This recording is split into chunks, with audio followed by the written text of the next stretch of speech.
Medical college है उसको न सिर्फ कब्जा कर लिया, उसको 25-30 बरस से अपने कंट्रोल में रखे हैं। और ये उस दल के अध्यक्ष हैं जो चाल चरित्र चेहरा की बात कर रहा है। ये एमएनएस भागा करंट था और इन्होंने सारी सेक्रेटरी पापा को लेके इन्होंने उसको निकाला, फिर करतार सिंह को लेके और सारी ट्रस्टी को निकाला। आज वहीं पर एडमिनिस्ट्रेटर बने, फिर उन्होंने ट्रस्टी जो था उसी को हटा दिया, खुद ही मैनेजिंग ट्रस्टी या डायरेक्टर बन गए, अपने बेटे को ला दिया, अपने बहू को डाल दिया और जो लोग भी ओरिजिनल बनाने वाले थे सबको हटा दिया। हम लोग बहुत लड़ते रहे, पहले भी लड़े, लेकिन परिस्थितियों के बस हम लोग के पास ना उतना अनुभव था, न अप्रोच था, न पॉलिटिकल अप्रोच था। 50 से ज्यादा अलग अलग पॉलिटिकल परिवार के लोग, उनके बच्चे, उनके परिवार के सदस्य बिना किसी एडमिशन टेस्ट के मैनेजमेंट कोटा से इस कॉलेज में उन्होंने एडमिशन लिया। मेडिकल कॉलेज से हड़प लिया है जायसवाल, उसको किसी तरह से हम लोग के कब्जा में लाया जाए। नमस्कार दोस्तों, मैं अमित कुमार सिंह और आप देख रहे हैं परसुमित लाइव न्यूज। जन स्वराज पार्टी और किशनगंज स्थित माता गुजरी मेडिकल कॉलेज एमजीएम के संस्थापक श्री मल्लेश्वर सिंह के परिवार के सदस्यों ने आज पटना में एक प्रेस कॉन्फ्रेंस कर खुलासा किया कि कैसे भाजपा के प्रदेश अध्यक्ष दिलीप जायसवाल ने गैर कानूनी अवैध तरीकों और हर स्तर पर अनियमितताओं के माध्यम से अल्पसंख्यक सिख कॉलेज पर कब्जा कर रखा है। जन स्वराज के सूत्रधार प्रशांत किशोर ने इस पूरे मामले पर टिप्पणी करते हुए कहा कि बिहार में कानून की रक्षा करने वाले खुद ही कानून का उल्लंघन कर रहे हैं। यह किसी व्यक्ति या संस्था का मामला नहीं है। जब व्यक्तिगत लाभ की बात आती है तो भाजपा जदयू राजद सभी हाथ मिला लेते हैं, जो इस मामले में स्पष्ट है। उन्होंने बताया कि दिलीप जायसवाल ने पिछले 25 वर्षों से माता गुजरी कॉलेज, जहाँ एक समय में वो क्लर्क हुआ करते थे, पर तमाम हथकंडे अपनाकर कब्जा कर रखा है।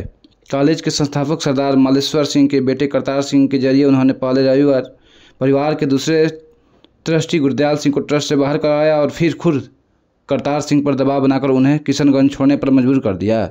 इसके साथ ही प्रशांत किशोर ने बताया कि दिलीप जायसवाल पर कॉलेज से जुड़े राजेश शाह की हत्या की साजिश रचने का आरोप है और जिस पुलिस अधीक्षक ने इस मामले की जांच की और दिलीप जायसवाल को क्लीन चिट दी, उनकी पत्नी ने उसी माता गुजरी कॉलेज से MBBS की डिग्री हासिल की है, जिस पर दिलीप जायसवाल ने भी कब्जा किया है।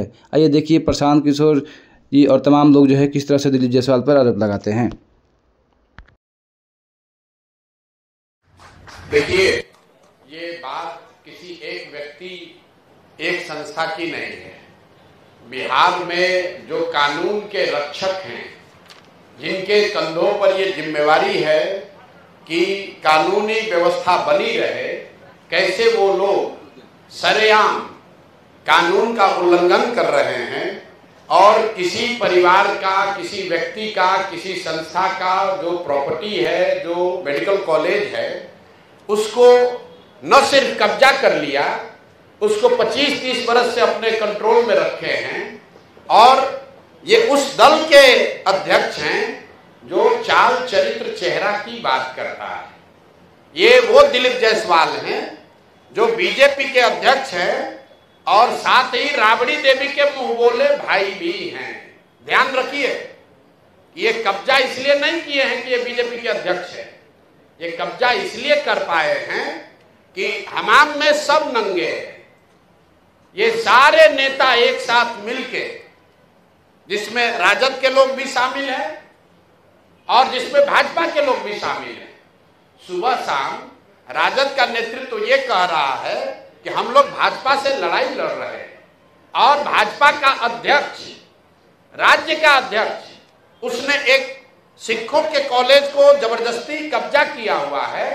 उसको राजद की इतनी बड़ी नेत्री राबड़ी देवी कह रहे हैं कि मेरा मुंह बोला भाई है और उनके मुख्यमंत्री रहते हुए ये कब्जा हुआ है और उसके बाद लगातार ये कब्जा बना हुआ है।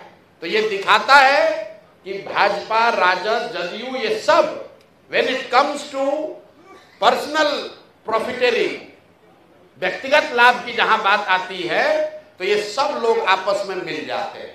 आपने सरदार मल्लेश्वर सिंह के बच्चों से सुना, लीगल स्थिति आपने सुनी। भाई, जो व्यक्ति उस कॉलेज में क्लर्क भी बाद में बने, पहले जो इन लोगों ने कॉलेज को शुरू किया उसके हेल्पर थे, फिर कॉलेज में क्लर्क बने, फिर उसके बाद वहीं पर एडमिनिस्ट्रेटर बने, फिर उन्होंने ट्रस्टी जो था उसी को हटा दिया, खुद ही मैनेजिंग ट्रस्टी या डायरेक्टर बन गए, अपने बेटे को ला दिया, अपने बहू को डाल दिया, और जो लोग भी ओरिजिनल बनाने वाले थे सबको हटा दिया। उन्होंने जो किया ये तो बहुत गंभीर विषय है, लेकिन आपके हमारे लिए गंभीर विषय ये है कि बिहार में 25 साल से ये चीज चल रहा है, आज तक न किसी ने आवाज उठाई, न उन पर कोई कार्रवाई हुई, न उस आदमी को कोई डर है, बल्कि वो आदमी क्लर्क से बढ़ते बढ़ते अब भाजपा का यहाँ का अध्यक्ष बन गया है। ये कैसे संभव है? ऐसा नहीं है कि बीच में मामला उठा नहीं है। एक व्यक्ति राजेश शाह की इसमें संदिग्ध हत्या भी हुई है, उस पर केस भी हुआ है। उस परिवार के लोग मुख्यमंत्री के दरबार में नीतीश कुमार से आकर मिले हैं, नीतीश कुमार ने उस पर जांच की बात कही है, और जिस एसपी ने साहब को, ये दिलीप जायसवाल को क्लीन चिट दिया है, अपेरेंटली उन्हीं की पत्नी के बारे में कहा जा रहा है कि उसको मेडिकल कॉलेज में एडमिशन देके उनको MBBS कराया गया है।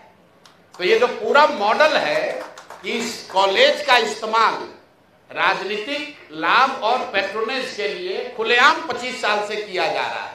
अब एक आंकड़ा सुनिए, 50 से ज्यादा पॉलिटिकल लोगों के परिवार के लोग, एक तो नहीं, 50 से ज्यादा अलग अलग पॉलिटिकल परिवार के लोग, उनके बच्चे, उनके परिवार के सदस्य बिना किसी एडमिशन टेस्ट के मैनेजमेंट कोटा से इस कॉलेज में उन्होंने एडमिशन लिया, वहां से मेडिकल की उनको डिग्री मिल गई, और वो सब दिलीप जायसवाल को बचाने और मदद करने में लगे रहे। जब भी पिछले 25 वर्ष में दिलीप जायसवाल को कोई परेशानी हुई, जिससे भी परेशानी हुई, उस व्यक्ति को, वो चाहे राजनीतिक नेता था या पत्रकार था, पुलिस वाला था, जुडिशरी का था, या तो उसको पैसे और बल से दबाया गया, अगर नहीं हुआ तो उसके परिवार में किसी आदमी को मेडिकल में सीट देकर इस आदमी ने मैनेज किया।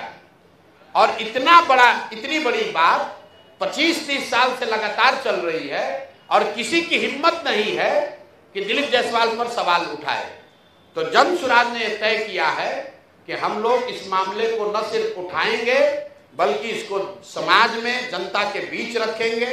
जैसा गिरी जी ने बताया, इसकी लीगल लड़ाई लड़ेंगे। मैं बहुत दुखी है, माता मेडिकल कॉलेज के बारे में बोलना चाह रही हूँ। ये हमारा मेडिकल कॉलेज मेरे पापा ही खोले थे। इस पापा को शिक्षा से बहुत प्रेरित है। जिस शिक्षा से मैं पढ़ के निकली हूँ वो Guru Nanak girls high school में गुरु विचार कटिहार में बनाए थे, उससे ही मैं पास आउट हुई हूँ।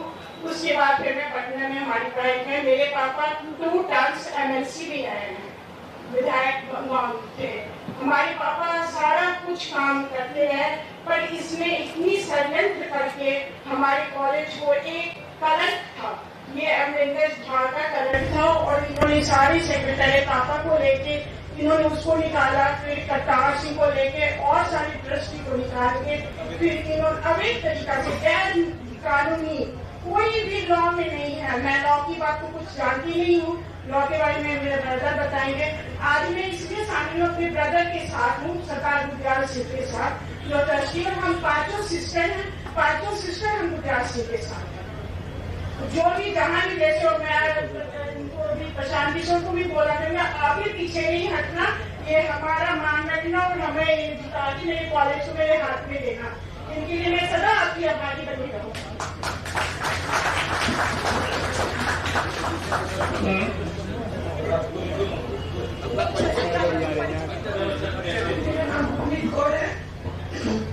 सबको नमस्कार। और मेडिकल कॉलेज के हड़प लिया है जायसवाल, उसको किसी तरह से हम लोग के कब्जा में लाया जाए, और इसके लिए हम सबके लिए आभारी रहेंगे। अपना बता दीजिए। परम आदरणीय प्रशांत किशोर जी और गणमान्य लोग जो सामने बैठे हैं, सरकार महोदय, मैं फाउंडर ट्रस्टी सरदार प्रतिपाल सिंह का पुत्र गुरेंद्र पाल सिंह बोल रहा हूँ। जिस तरह से अपने पूर्व वक्ताओं से सुना, वैसे ही बात बिल्कुल सही है और हम लोग बहुत लड़ते रहे, पहले भी लड़े, लेकिन परिस्थितियों के वश हम लोगों के पास न उतना अनुभव था, न अप्रोच था, न पॉलिटिकल अप्रोच था। सब जगह का गलत फायदा उठाते हुए इसने इस पर कब्जा किया हुआ है और प्रशांत किशोर जी का बहुत अति धन्यवादी हूं। उन्होंने इस मामले को राष्ट्रीय स्तर पर उठाया है और उम्मीद करता हूं कि उनको सफलता मिलेगी। हम लोग मिलजुल के इसको, ये जो विपत्ति आई है, इसको हम लोग जीत लेंगे। नमस्कार सभी प्रेस जगत के लोग जो यहाँ इकट्ठे हुए हैं। प्रशांत किशोर जी के आह्वान पर आप लोग को बहुत बहुत शुक्रिया जो आप लोग आए हैं। मैं सबसे पहले प्रशांत किशोर जी का अति धन्यवादी हूँ जो उन्होंने मेरे ऐसे विकट समस्या में और हम लोग का साथ देने के लिए उन्होंने एक कमर कसा हुआ है कि आप लोग पीछे मत हटो, हम आपके साथ रहूंगा। और ये दुष्कर्मी महाअपराधी प्रकृति का व्यक्ति श्री दिलीप जायसवाल, जिसने इस मेडिकल कॉलेज को इस ढंग से जकड़ लिया और उल्टा सीधा डिसीजन करवाते करवाते ये इस तरह का काम किया। ये करोड़ों रुपया इकट्ठा किया हुआ, अरबों रुपया इकट्ठा किया हुआ उस मेडिकल कॉलेज से, और इसके सीबीआई ईडी से जांच कराई जाए तो ये जेलों के सलाखों में रहेंगे। मैं यही अनुरोध करूंगा सभी लोगों से, इसकी जांच होनी चाहिए और वो किस तरह, यहाँ तक कि वो किस तरह प्रदेश का अध्यक्ष बन गया भारतीय जनता पार्टी, इसकी भी जांच कराई जाएगा। तो ये करोड़ों रुपया देखिए बीजेपी का अध्यक्ष बना और वो जेलों के सलाखों में रहेगा। मैं आपको माता गुजरी मेडिकल कॉलेज के बारे में 2-4 लाइन बता देना चाहता हूँ, समय का अभाव है। ये माता गुजरी मेडिकल कॉलेज मेरे पूर्व कुछ पिता मैं अपना परिचय गुरुदयाल सिंह, मैं मैनेजिंग ट्रस्टी नियुक्त हुए थे मेरे पिताजी द्वारा, उसको भी इसने खा गया। मैं सरदार मौलेश्वर प्रसाद सिंह जी, संस्थापक माता गुजरी मेमोरियल मेडिकल कॉलेज का पुत्र हूँ। मेरा नाम गुरुदयाल है। तो ये लोग किस तरह का कुचक्र रचकर, उसमें कई लोग इसमें नकाब इनके निकल उठ जाएंगे कि किस तरह दिलीप जायसवाल ने इस मेडिकल कॉलेज को कब्जा हुआ और इसकी जांच होनी चाहिए। और ये सब जगह धन और बल पर ये कब्जा किया हुआ है। करतार सिंह जो सचिव थे, आजीवन सचिव थे, लाइफ ट्रस्टी थे, मैनेजिंग ट्रस्टी थे, जिसको कभी नहीं हटाया जा सकता है, उसको इन्होंने गलत लोगों को बैठाकर ट्रस्ट में और उनको सचिव से निकाल दिया। इवन उस ट्रस्ट में क्लियर लिखा हुआ है इस मेडिकल कॉलेज की जो मीटिंग होगी वो प्रेसिडेंट या सेक्रेटरी हाउस कर सकते हैं, बुला सकते हैं। लेकिन Dilip Jaiswal so called chief administrator उस मीटिंग को बुलाया करतार सिंह को निकालने के लिए। उसमें एजेंडा भी नहीं था कि करतार सिंह को निकाला जाएगा, और वो एक वहां एजेंडा भी ले लिया। उसमें हमारे तस्वीर में क्लियर लिखा हुआ है कि मीटिंग जब भी होगी 30 दिन के अंदर होगी। वो 25 दिन में मीटिंग बुला लिया अवैध तरीके से, और उसमें ये प्रेसिडेंट और सेक्रेटरी के भी बुलाने का अधिकार था, ये बुला लिया। और उसमें कोई एजेंडा भी नहीं था, इस तरह से अवैध तरीका से उसको निकाल लिया। जिसमें माननीय जिला सत्र न्यायाधीश, जिला न्यायाधीश कटिहार ने उसने क्लियर कट लिखा था कि जो भी हुआ है तो गलत हुआ है, और ये मैनेज करके धन बल पर ये कॉलेज को कब्जा किया हुआ है।